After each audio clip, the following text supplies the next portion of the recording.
अस्सलामुअलैकुम। इस उम्मीद और इस दुआ के साथ कि आप सब लोग खैरियत से होंगे। आज की मेरी वीडियो भी कटिंग और प्रोपगेशन पे है, क्योंकि बहुत से प्लांट्स अभी भी अपनी एरियल रूट्स जो हैं वो ग्रो कर रहे हैं, तो हम उन एरियल रूट्स को यूज़ करते हुए कटिंग्स आसानी लगा सकते हैं।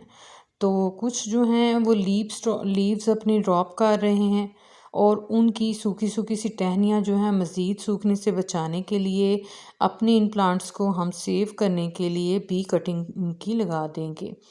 तो उससे पहले मैं आपके साथ अपना ये क्रैनबेरी हिबिस्कस का प्लांट जो है वो शेयर करना चाहूँगी।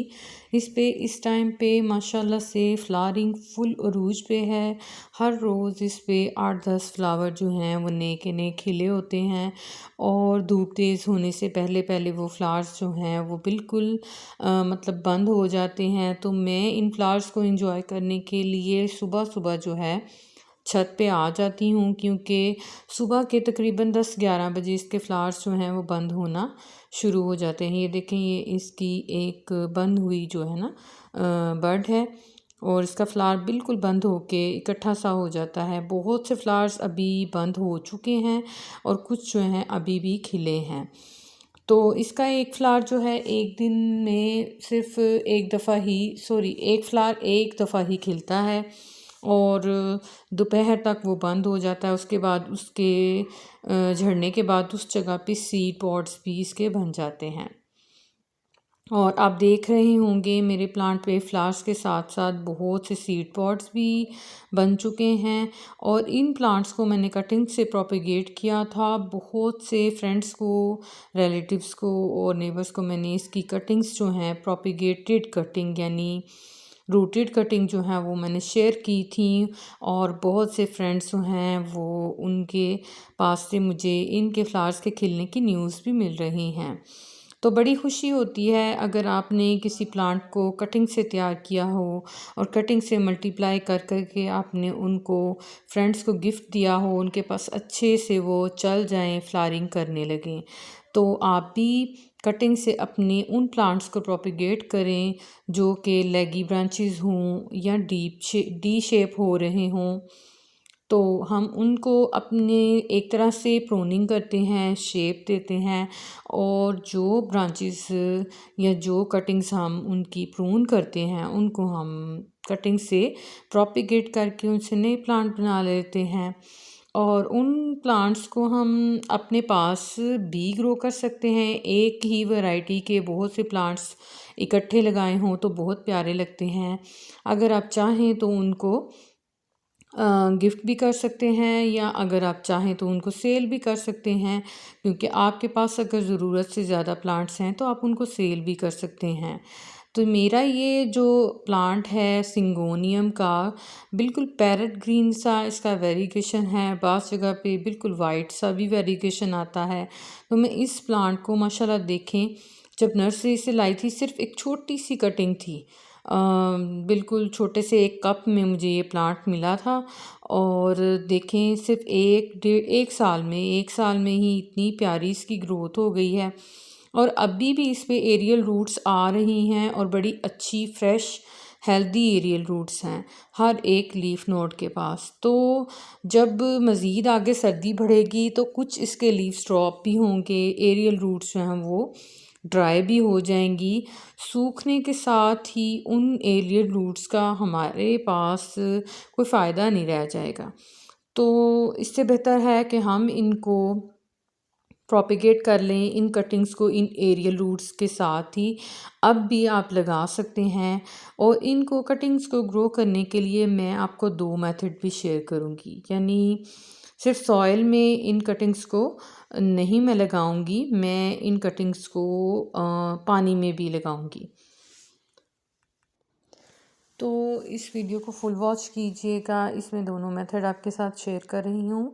एक कटिंग को मैं सॉइल में ही लगाऊंगी, ये प्लेन गार्डन सॉइल है, मेरे गार्डन की मिट्टी है जिसमें पहले से ही कोई कंपोस्ट वगैरह ऐड की हुई होगी। मैंने पहले भी आपके साथ शेयर किया था कि मैं जब कटिंग लगाती हूँ तो एडिशनल जो फर्टिलाइज़र है सॉइल में बिल्कुल नहीं डालती। तो ये पोरस सी सॉइल है जिसमें ड्रेनेज होल मैंने छोटे से कप में कर लिया है। एक हाथ में कैमरा है और दूसरे हाथ से ज़रा लगाना मुश्किल है, तो मैं कैमरे को स्टैंड पे शिफ्ट कर लिया। और अब ये देखें छोटे से कप में ये इस तरह मुझे यही बल्कि इससे भी शायद सिर्फ 2 लीव्स थे।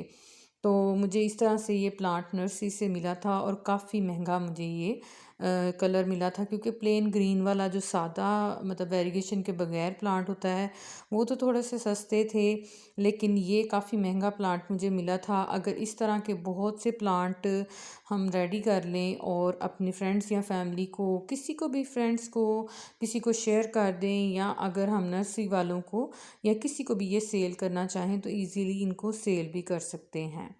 तो ये दूसरी जो कटिंग है ये भी बहुत हेल्दी रूट्स के साथ है। तो इनको मैं इस प्लास्टिक की बोतल में थोड़े से पानी में इसको लगा दूंगी। तो कुछ दिनों में ये रूट्स जो हैं वो ग्रो करने लगेंगे। सर्दियों में ये प्लांट्स जो हैं अगर फोलिएज की यानी पत्तों की ग्रोथ कम भी करें तो इनकी रूट्स जो हैं वो अच्छे से ग्रो करती रहेंगी। बस ये है कि अब सर्दियों में हमें इनको बहुत ज़्यादा भर भर के फर्टिलाइज़र नहीं डालना। अगर मैं पानी में ग्रो कर रही हूँ तो इसकी थोड़ी सी एहतियात है कि पानी जो है उसको तीसरे चौथे दिन लाजमी मुझे चेंज करना पड़ेगा, क्योंकि एक तो इसमें लीव्स जो हैं वो फंगस भी क्रिएट कर देते हैं। लेकिन अगर हम इसको पानी को चेंज नहीं करेंगे तो इसमें मच्छर वगैरह पैदा होने का भी ख़तरा होता है। तो सबसे ज़्यादा ज़रूरी है हेल्थ, तो अपनी सेहत पे कंप्रोमाइज़ नहीं करना। इस मिट्टी में लगी हुई सॉइल में लगी हुई कटिंग को मैं अपने किसी भी बड़े पॉट में साइड पे रख दूँगी। इसी तरह मैं हमेशा से कटिंग्स को ग्रो करती हूँ। ये बेस्ट प्लेस होती है, इससे आपकी कटिंग कभी भी नहीं सूखती, 100% आपको रिज़ल्ट मिलेगा। तो ये वही कटिंग मैं आपको दिखा रही हूँ। कम से कम इस सिंगोनियम ये जो मतलब 5 फिंगर्स इसको कहते हैं, एरोहेड प्लांट, तो इसकी ये ब्रांच जो है कम से कम भी 8-10 फीट के करीब लंबी हो चुकी है, जैसा कि आपको नज़र आ रहा होगा। और इस पे अब जो है लीव्स काफ़ी ड्रॉप हो चुके हैं और मैं चाह रही थी कि इसकी कटिंग्स बहुत सी जो हैं एक ही चाहे छोटे से पॉट में लगा दूं, लेकिन मैं इसकी कटिंग करके बहुत सी कटिंग्स जो हैं एक ही पॉट में लगा दूंगी। उससे ये होगा कि फरवरी तक इनमें रूट्स तो आ जाएंगी अच्छे से, और जब इनका ग्रोइंग सीज़न यानी समर सीज़न स्टार्ट होगा तो मेरे पास इसके बहुत से प्लांट बन जाएंगे। और अगर मैंने इसको कटिंग से ग्रो नहीं किया तो ये भी चांस है कि इसकी रूट्स जो हैं वो ख़राब हो जाएं, या ये मज़ीद सूखते सूखते ज़्यादा ख़त्म हो जाए, पीली हो जाए ये डंडियाँ, तो फिर ये बिल्कुल किसी काम के नहीं रहेंगे।